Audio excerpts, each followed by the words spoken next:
Bienvenue sur Manipura, un podcast de développement spirituel qui s'adresse à vous si vous souhaitez vous reconnecter à votre plein pouvoir en prenant confiance en vos capacités et en étant aligné avec vous-même et l'univers, vers une sphère émotionnelle et mentale équilibrée et un ego sain. Je suis Amba, yoga thérapeute, énergéticienne, astrologue et ma mission est de vous aider à développer toutes les ressources déjà en vous. À travers des outils comme l'astral yoga, l'énergétique et l'écrit-thérapie, mon objectif est de vous rendre acteur de votre mieux-être et indépendant sur le chemin de votre spiritualité. Je vous souhaite une excellente écoute. Bonjour à tous et bienvenue sur le podcast Manipura. Je suis ravie de vous retrouver aujourd'hui pour cet épisode d'énergie astrale et c'est le 30e épisode. Wouhou! Alors, évidemment, c'est pas le 50e non plus, mais à chaque fois que je passe une dizaine, je me félicite de ma ténacité parce que c'est du boulot quand même. Et honnêtement, je suis très heureuse de maintenir le cap d'un épisode par semaine. Donc, je m'auto-félicite et je vous remercie évidemment de votre soutien. En tout cas, aujourd'hui, on va parler de la prochaine pleine lune en Capricorne qui prendra place le 24 juin et qui sera à son pic à 20h40 heure de Paris. Avant de commencer, je vous fais une petite aparté, petite news, je vous en parlerai un peu plus en fin d'épisode de toute façon. Le cahier de 2021 Manipura est sorti, alors je sors un cahier tous les ans et 2020 a été une année compliquée. Donc le cahier de 2020 vient juste de sortir. Ça veut dire que cette année, normalement, il y a un deuxième cahier de prévu, donc c'est magnifique. C'est un cahier qui parle de la corrélation entre le cycle féminin et le cycle lunaire. Je vous en parle un peu plus en fin d'épisode. Et évidemment, je vous lis un petit avis qui m'a été laissé par Christine par mail, parce que oui, vous pouvez m'écrire des mails aussi, ce sera avec plaisir. Donc j'ai fait quelques coupures parce que par mail on parle de choses un peu plus privées, on va dire.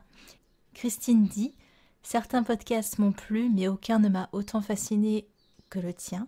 Beaucoup le disent, ta voix est si vraie, envoûtante, pourtant c'est ton contenu extrêmement précis. » Didactique, chose assez rare, et ton ouverture d'esprit qui me plaisent. Ton podcast et ton Instagram, tout me plaît. J'adore apprendre et je suis servie avec Manipura.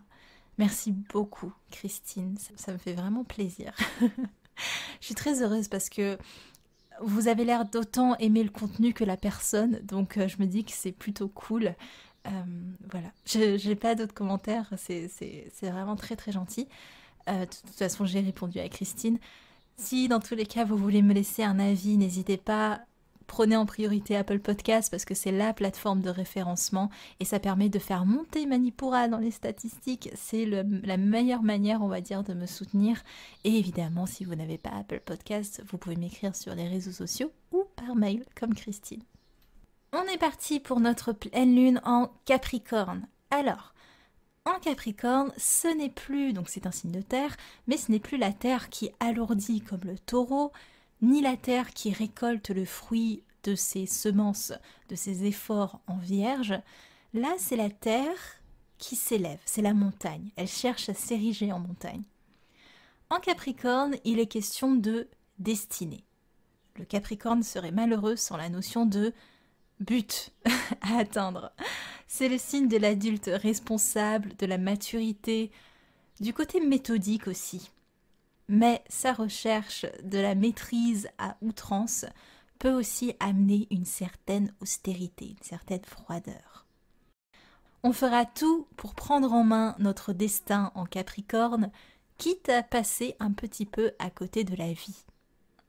Tout est réalisé avec prudence, si bien que quelque chose de si imprévisible que l'émotionnel rendra notre Capricorne mal à l'aise. Le Capricorne, il est sérieux, c'est sa nature, il est déterminé. Du coup, il vit l'émotionnel comme une faiblesse. D'ailleurs, c'est en observant son archétype qu'on repère sa force, mais aussi son rejet, sa faiblesse. C'est une chèvre. Comme les petites chèvres, vous savez, qui grimpent les montagnes à flanc de falaise. Mais elle a une queue de poisson, cette chèvre. Une queue qui trempe dans l'océan émotionnel. Et cette partie du corps, le Capricorne, il aimerait vraiment l'oublier, tant elle le fait se sentir vulnérable. Et pourtant, elle est bien là, cette partie. Elle est bien rattachée à lui. Un Capricorne cache donc une grande sensibilité, mais son côté pragmatique et sans fioriture l'empêche de l'exprimer. C'est aussi en Capricorne qu'on parle de progrès et de discipline. Pour ses ambitions, il est prêt à déployer les grands moyens. Et sur la durée en plus. L'effort se récolte dans l'obstination, mais aussi dans la patience. Et même s'il est impatient de gravir sa montagne, le fait est que le Capricorne construit son empire petit à petit. Il est pleinement conscient de la notion d'étape, le fait qu'il faille des étapes pour arriver quelque part. Aussi, il est conscient de la lenteur qu'un projet d'envergure nécessite. Comment retranscrire cette énergie qu'on vient de décrire dans une énergie de pleine lune? La lune déjà, elle est en exil en Capricorne. Elle qui est émotion pure, elle se retrouve coupée de ses instincts dans ce signe. Du coup, ce sera une pleine lune avec un émotionnel en berne, ce qui bouleversera peut-être les signes les plus sensibles, comme les cancers par exemple.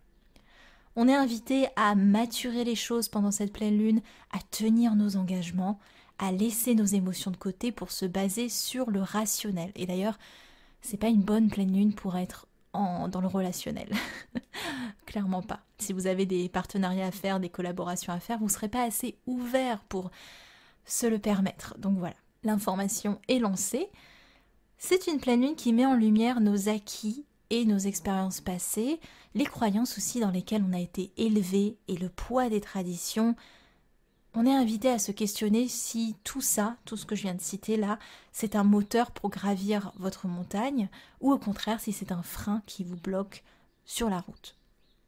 C'est une pleine lune aux ères saturniennes. Saturne est la planète des Capricornes. On solidifie pour faire perdurer.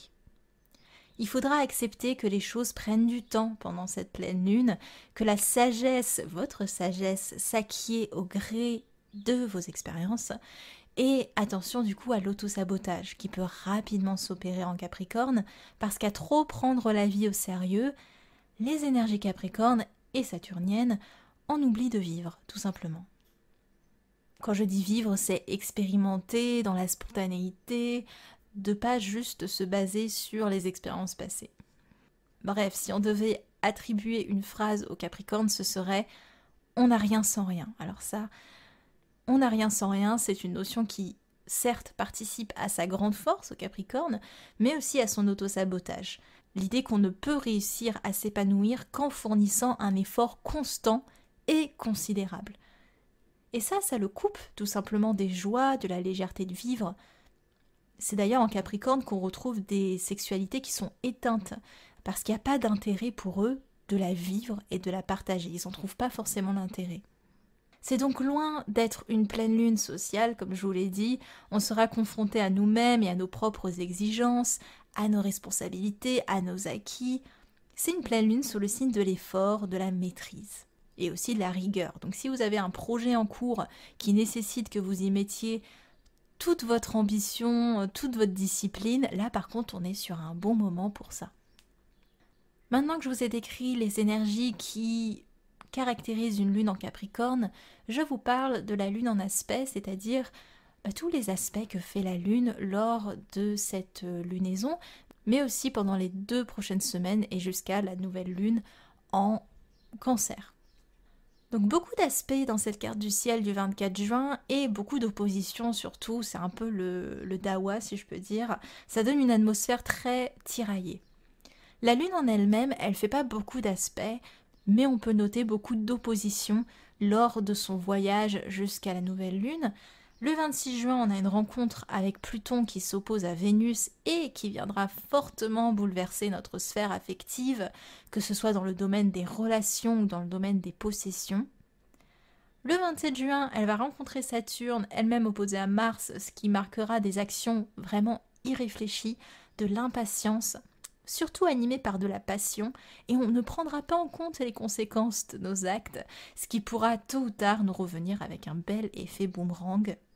Le 28 juin, la Lune rend visite à Jupiter, qui est rétrograde d'ailleurs, donc ça va entraîner des blocages, un trop-plein émotionnel, des frustrations, surtout dans la sphère professionnelle, mais aussi dans votre routine à la maison, voire même au niveau de la santé. Le 30 juin, la Lune se noie avec Neptune qui jette un flou sur la sphère relationnelle, des désillusions peut-être, en tout cas un manque de clarté générale. Et le 4 juillet, elle rencontre Uranus qui fait un carré Vénus, Mars, Saturne, bref, ça va être compliqué quoi.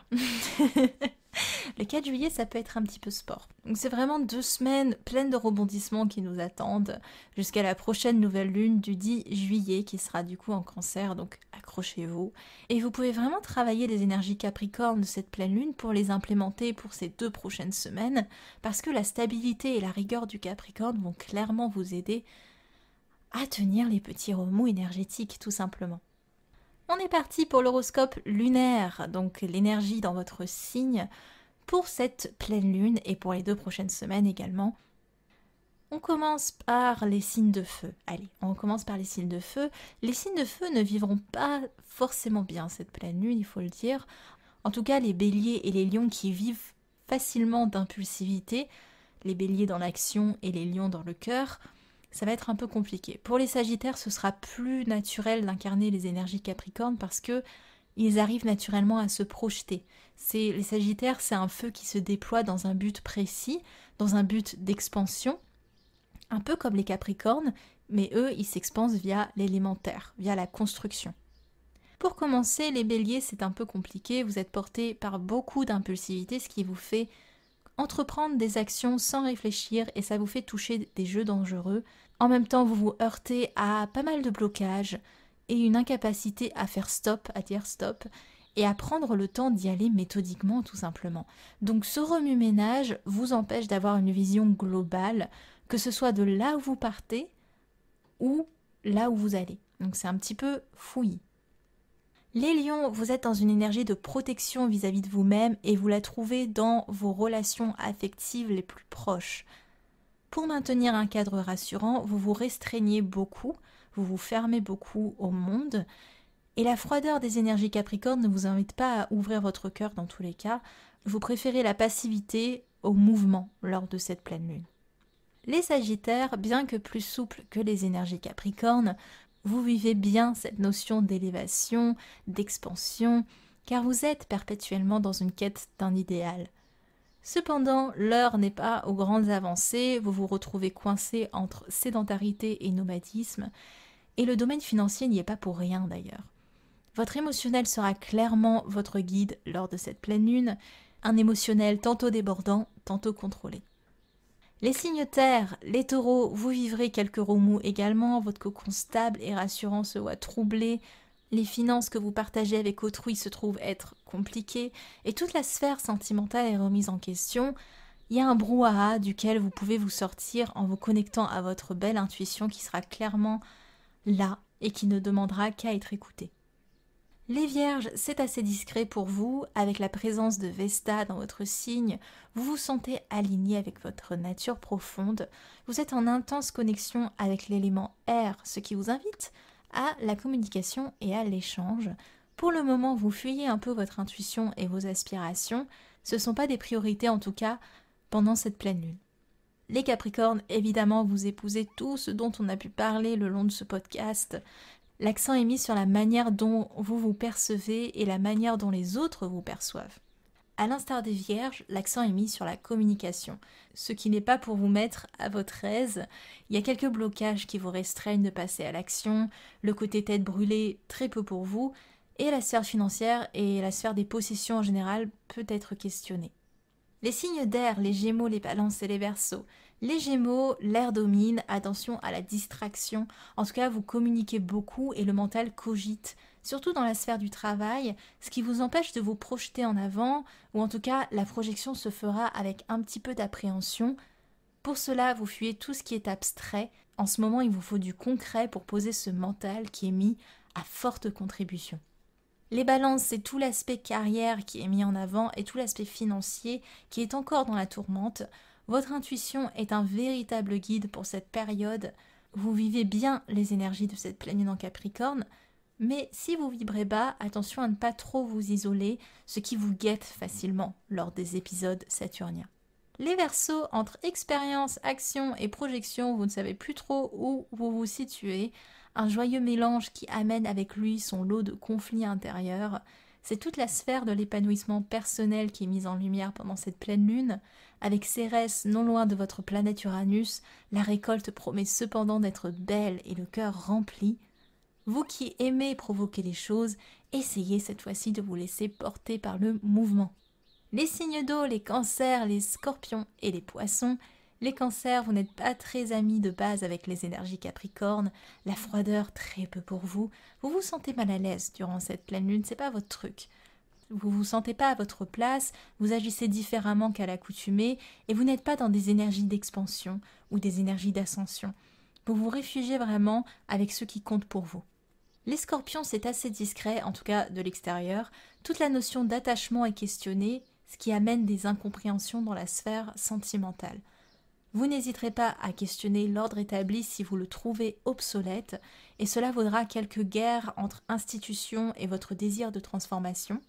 Une sensibilité à fleur de peau peut se dévoiler et une négativité peut en découler. Rappelez-vous que vous êtes le maître de l'automne, vous faites mourir pour faire renaître. Les poissons, pour finir, vous êtes vraiment tournés vers vos proches, mais le mental sera un petit peu ralenti. Il vous sera difficile de vous projeter, de voir les choses sous de nouvelles perspectives.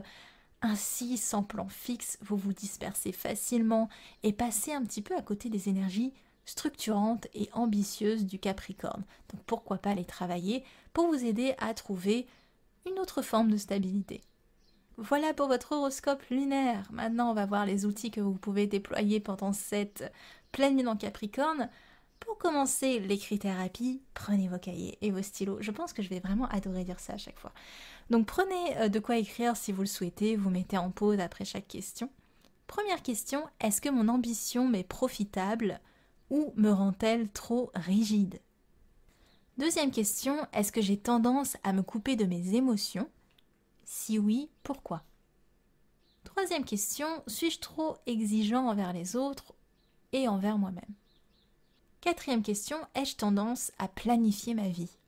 Et cinquième question qui est reliée à la précédente, est-ce que la planification ou l'absence de planification me procure du stress et pourquoi? En parlant d'écrit-thérapie, c'est le moment pour moi de vous introduire évidemment le cahier Manipura. Et c'est parfait avec les énergies Capricorne parce que si vous voulez, le Capricorne, il part de sa base, de ses acquis, et il veut vraiment aller tout en haut de la montagne en ligne droite. Voilà, il est très ambitieux et il est très discipliné et il n'a pas envie de perdre de temps. En tout cas, il est patient, mais il veut quand même que les choses se déroulent avec une certaine fluidité, je dirais. Tout en oubliant les émotions, etc., comme on l'a vu dans ce podcast. Dans mon prochain cahier Manipura, on parle de la notion de cycle, parce que nous sommes des êtres cycliques, comme la nature, comme les saisons, comme tout, tout simplement. Donc c'est un cahier où on va parler principalement de cycle féminin, mais aussi de cycle lunaire. Pour vous donner un rapide aperçu de ce que vous trouverez dans ce cahier, il y a un condensé d'informations sur la corrélation entre le cycle lunaire et le cycle féminin, ainsi que leurs différentes natures énergétiques, leurs différentes phases, comment elles s'organisent. Il y a les énergies astrales et leur influence tout le long de l'année, qui sont décrites. Il y a aussi les innombrables entités et déesses qui vous soutiennent sur votre cheminement initiatique, comme ça vous avez le choix. Il y a un dossier complet d'Astral Yoga Thérapie pour vous aider à vivre au mieux chacune des phases de votre vie de femme. Ça part des menstruations à l'ovulation, mais aussi pour les femmes ménopausées ou les femmes qui ont un cycle irrégulier. Et enfin, il y a une partie écrit-thérapie parce qu'évidemment, il n'y a pas de cahier avec moi sans écrit-thérapie où vous allez pouvoir poser vos ressentis sur une année entière pour apprendre à vous connaître, à vous comprendre et à vous aimer aussi à travers ce cycle. Ça vous permet vraiment de poser les choses et de voir vos fluctuations énergétiques sur le mois puis sur l'année. Et moi, c'est comme ça par exemple que j'ai compris, que je ressens que l'été c'est pas mon truc. C'est aussi comme ça que j'ai compris que je suis complètement à l'inverse, c'est-à-dire que j'ai mon pic énergétique lors de mes règles alors que je suis apathique lors de mon ovulation. L'ordre des choses voudrait que ce soit le contraire, mais c'est en vous écoutant et en n'étant pas juste dans l'absorption de connaissances que vous apprenez en fait à voir ce qui vous convient et ce qui fait sens pour vous. Et c'est en ça que j'ai créé ce cahier, c'est vraiment son but, c'est de vous comprendre en annotant tout simplement tout le cycle. Donc il y a tout dans le cahier, il y a tout d'expliqué et il y a tout qui est détaillé. Même s'il a pris du retard, je suis hyper contente d'avoir sorti ce cahier de 2020. Je vous laisse un peu attendre pour le cahier de 2021. Si vous voulez vous le procurer, vous pouvez évidemment, donc c'est vraiment un cahier papier, hein. Vous cliquez dans le lien dans les notes de l'épisode et vous avez un espace boutique. Il vous suffit de cliquer et vous pouvez trouver le cahier très facilement. Les autres outils, si vous n'êtes pas écrit-thérapie, si vous n'êtes pas cahier, il y a évidemment la méditation reliée à la lunaison en Capricorne. Encore une fois, je vous invite à la télécharger dès qu'elle est disponible parce que je la laisse disponible que 6 jours. Mais je vous invite à revenir peut-être sur le podcast le soir de la pleine lune, ou en tout cas ce soir, parce que là je sais qu'elle ne sera pas en ligne dès lundi matin, à la sortie de ce podcast. En tout cas, vous avez cette méditation à télécharger. Vous avez évidemment le cours d'Astral Yoga qui est lié à cette lunaison qui sera disponible sur la plateforme d'Astral Yoga. Encore une fois, si vous voulez accéder et à la méditation et au cours d'Astral Yoga, il vous suffit de cliquer sur le lien dans les notes de l'épisode. C'est un lien qui regroupe tous les liens. Pour vous donner un petit aperçu, dans ce cours, on va travailler la rigueur et l'ambition avec des postures mêlant ancrage et élévation via des équilibres notamment. Donc je pense à Vasisthasana, la planche sur le côté, Shalamba Shirshasana, la posture sur la tête, Kakasana, la posture du corbeau. Ne vous inquiétez pas, ça reste un cours très abordable, on va juste explorer ces postures. Aussi, vous avez des postures un peu plus soft quand même, je pense à Gomukhasana par exemple, qui est vraiment une posture clé pour les énergies Capricorne. Voilà, vous savez tout pour passer cette lunaison en Capricorne sous les meilleures énergies possibles. En tout cas, j'espère que vous allez en profiter. Je vous annonce très rapidement que les épisodes thématiques seront toujours le lundi, mais vous savez, encore une fois, quelques fois dans l'année, pour suivre la lune, pour pas vous donner les énergies trop tôt, je suis obligée de décaler certains épisodes d'énergie astrale le mercredi. Et là, ce sera le cas pour les 3 prochains épisodes d'énergie astrale, qui seront un mercredi. Ça évite de vous donner les énergies lunaires un lundi pour une pleine lune qui sera là le dimanche. Parce que voilà, je trouve que c'est un petit peu trop comme délai. Donc, épisode thématique toujours le lundi, épisode d'énergie astrale, les 3 prochains, ce sera un mercredi avant de reprendre le rythme normal. Je vous laisse, je vous dis à lundi prochain pour un épisode thématique. C'était en bas de Manipura. À lundi prochain. Merci. Manipura, c'est déjà terminé pour aujourd'hui. Je vous remercie de votre écoute et si cela vous a plu, n'hésitez pas à partager et à me laisser un commentaire sur Apple Podcast ou sur mes réseaux sociaux. En attendant, vous pouvez télécharger gratuitement toutes mes ressources en cliquant dans le lien de la description de l'épisode pour apprendre la corrélation entre le cycle lunaire et le cycle féminin, débuter la méditation, l'astral yoga ou votre propre journal de gratitude. Quant à moi, je vous dis à la prochaine et surtout, prenez bien soin de vous.